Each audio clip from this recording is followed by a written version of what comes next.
정리할 사람은 이번에 정리하고 네. 새로운 세대로 우리가 좀 넘어가자라는 생각이 듭니다. 자, 저희는 이제 마지막으로 이제 이 수사 이야기를 좀 해보겠습니다. 지금요, 경찰과 검찰과 지금 공수처가 지금 서로 경쟁을 벌이고 있는 것 같아요. 공수처는 아마 뭐 직권남용과 관련된 수사를 뭐 착수를 한 것 같고요. 원래 이제 이 내란죄는 경찰이 수사하도록 돼 있는 게 맞는데 이 검찰이 그렇다고 수사를 못하는 건 아니랍니다. 네. 이게 이제 그 무슨 또 뭐 조건이 있나 봐요. 네. 검찰도 수사할 수 있는지 없는지. 그래서 검찰 내부에서 그 검토 결과 수사가 가능하다는 결론을 내린 거예요. 네. 그래서 이제 뭐 수사 검사 한 20명 투입하고 서울 고검장을 이제 책임자로 하는 특별수사본부 특수본을 만들지 않았습니까? 박세현 특별수사본부장. 예, 서울 고검장인데 이 원래는 이렇게 하면 중앙지검장이 맡아야 되는데 중앙지검장은 지금 탄핵돼 갖고 지금 직무 정지 중 아닙니까? 그러니까 서울 고검장이 맡게 된 것 같고 그런데 어제 이제 오늘 새벽 1시 30분쯤에 김용현 전 장관이 그 아마 그 검찰청하고 얘기가 된 것 같아요. 나오라고 했고 체포를 한 건가요? 아니면 저는 언뜻 그런 생각이 들더라고요. 이게 보면 검찰이 일부러 빨리 신명 확보를 한 게 아니냐. 그렇죠. 그러니까 나오라고 했답니다. 불상사를 좀 막기 위해서 뭐 그런 것도 있는 것 같고. 그 검찰이 나오라고 했고 검찰이 그 소환 통보도 안 했는데 그냥 김영현 전 장관이 불시에 이제 나간 게 아니고 나오라고 했고 이 자진 출석 형식으로 오늘 새벽 1시 반에 나와서 한 6시간 정도 조사 받다가 이제 한 오늘 이른 아침에 긴급 체포가 돼서 지금 서울 동부구치소에 수감이 됐고요. 이게 48시간 이내 저기를 해야 되잖아요. 영장을 치겠죠. 그렇죠. 구속영장. 그럼 구속영장은 뭐 발부될 가능성이 대단히 높다. 대단히 높다 그런 건데 그런데 오늘 오후에 또 충격적인 소식은 그 서울 고검장의 입을 통해서 대통령도 피의자로 입건이 됐다. 지위 고하를 막론하지 않고 엄정한 수사를 해 나가겠다. 대통령도 피의자가 된 거예요. 근데 여러분들 우리 헌법 84조에는 대통령은 재임 기간 중에 형사상 소추를 받지 아니한다. 불소추 특권이 있지만 내란죄의 경우에는 거기 적용 대상이 아닙니다. 내란 외환의 경우에는 현직 대통령이라도 충분히 수사와 기소가 가능한 것이죠. 맞아요. 예. 자, 지금 그래서 이제 검찰이 수사하는 근거는 뭐냐면 일단 직권남용이잖아요. 그렇죠. 근데 직권남용 수사하면서 연결되어 있는 게 바로 내란 혐의입니다. 그렇죠. 그러니까 그렇기 때문에 내란 혐의를 수사를 할 수가 있는 거예요.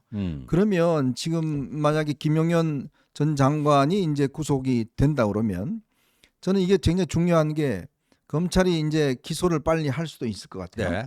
그러면 대통령이 내란 혐의의 공범, 뭐 솔직히 뭐 수괴라든지 뭐 이런 게 되면 대통령을 체포할 수 있을까요? 가능하죠. 법적으로 가능하다 그러죠. 예, 법적으로는 가능합니다.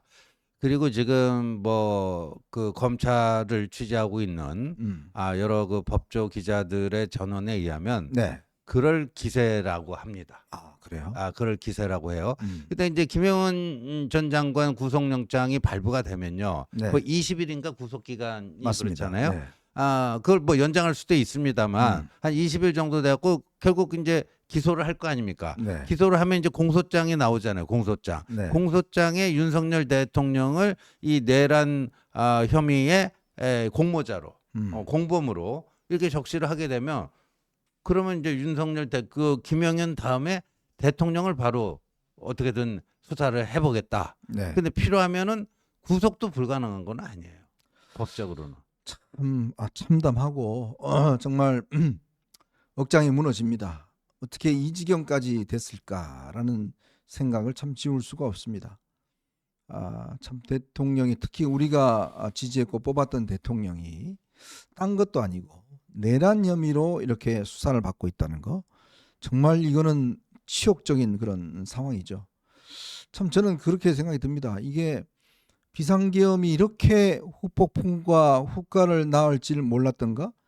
그러니까 우리가 그런 이야기 하지 않습니까? 이 비상계엄이라는 거는 정말 대한민국이 위태로웠을 때만 가동을 하는 그렇죠. 그런 거였는데 제가 지금 이야기를 들어보니까 당시에 동원됐던 군인들이요 굉장히 심리적 트라우마에 시달리고 있다고 합니다. 네. 본인들은 이거 지금 북한이 뭔가 하는 줄 알고 출동을 했다는 거예요. 내려보니까 국회라는 겁니다. 그리고 거기서 그냥 반란군이다 뭐다 욕설 듣는 거에 대해서 엄청난 이 심리적 충격을 받았다는 거예요. 그러니까 지금 그 군인들이 매일매일 김정은을 참수하기 위해서 훈련을 받았던 군인들이 그러니까요. 그 국회 현장에 와서 국회의원들을 붙잡겠다고 이 명령이 내려지면 그들의 심정은 어떻겠습니까? 왜 그들을 그렇게 몰아갔냐고요. 전 정말 대한민국의 안보를 생각하고 안보를 우선시하는 이 보수 정권이 정말 우리의 최정예 군인들을 특전사와 707과 최정예 군인들을 왜 그런 사지로 몰았는지 전 정말 가슴을 칠 일입니다. 이게 있을 수 있는 일입니까? 어떻게 우리 국민들을 이 군인들은요 북한의 김정은을 위해서 매일같이 훈련하는 군인들이에요. 그렇죠. 예? 그리고 그 동원했던 일부 군인 중에서는 이 하사관이나 이런 군인이 아니라 일반 병도 있었어요. 그들이 어떤 심정이겠습니까? 계엄군이었다는 그 트라우마 그걸 갖고 살아가야 되는 거 아니겠습니까? 정말 저는요 이 윤 대통령이나 김용현 어떻게 자기 군을 이렇게 할 수 있었던가. 이게 아마 지금 일반 국민들이 도저히 용납 못하는 자식을 군에 보낸 분들이 용납 못하는 저는 그 분이라고 봐요. 그러니까요. 이게 정말 있어서는 안 될 일이 벌어졌는데 우리 그 참 젊은이들 국방의 의무, 신성한 의무를 하는 그 젊은이들 가슴에 어찌 보면 대못을 박은 거거든요.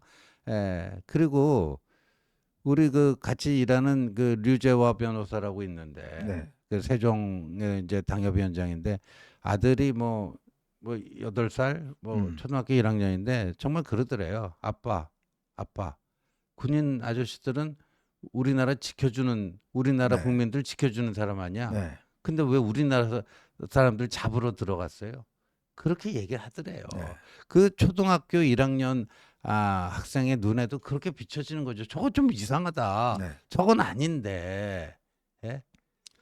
여러분 이건 좌파 우파의 문제가 아닙니다. 아닙니다. 자꾸 이거를 좌파 우파의 문제 나누니까 사람들이 보수를 싫어하는 거예요.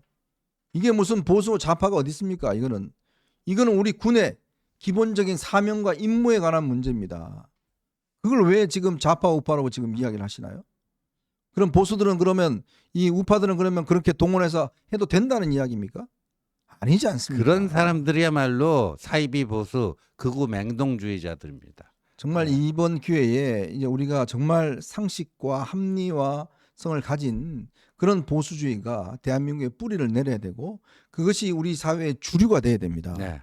주류가 돼야 되고 그것이 튼튼하게 자리 잡아야 정말 대한민국이 앞으로 정말 발전하고 우리 보수의 미래가 열리는 거거든요. 네.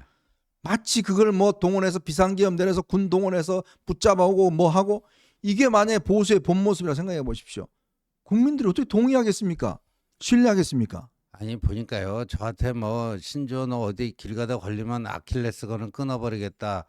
그런 협박 문자, 테러 네. 협박 문자 보내고 그 후에도 뭐 너 주둥이 놀리는데 공업용 미싱으로 뭐 해버리겠다. 네. 그래갖고 이거는 그 예방 차원에서라도 고발 조치가 필요하다.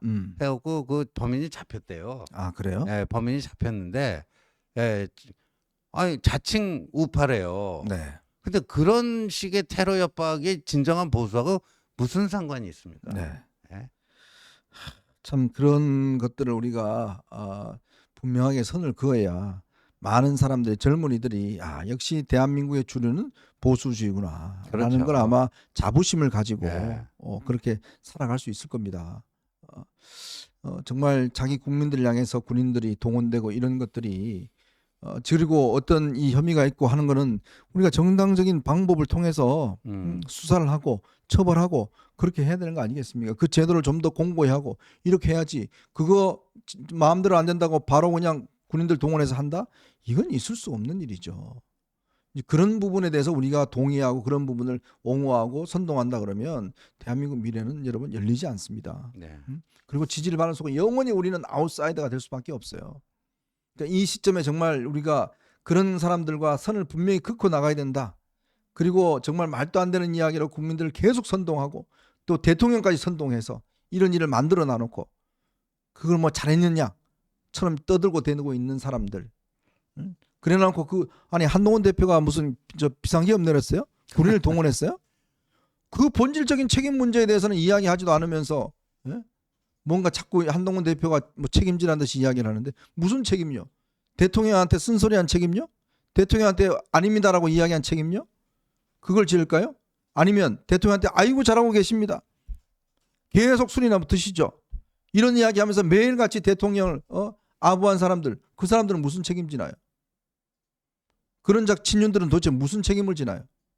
또 대구에 있으면 경북에 있으면 또 국회의원 할 수 있으니까 계속 찍어주니까 말도 안 되는 이야기죠.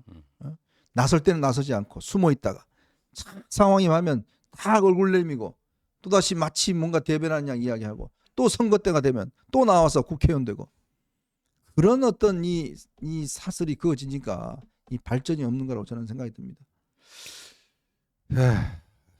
이번 기회에 저희가 분명히 정리할 거 정리하고 또 새로운 시대를 맞이하기 위해서 지금 뭔가 국민들의 마음을 좀 달래고 이걸 좀 국정 운영을 그래도 보수가 책임지고 운영하는구나. 그리고 이 어려운 상황을 잘 극복해내는구나.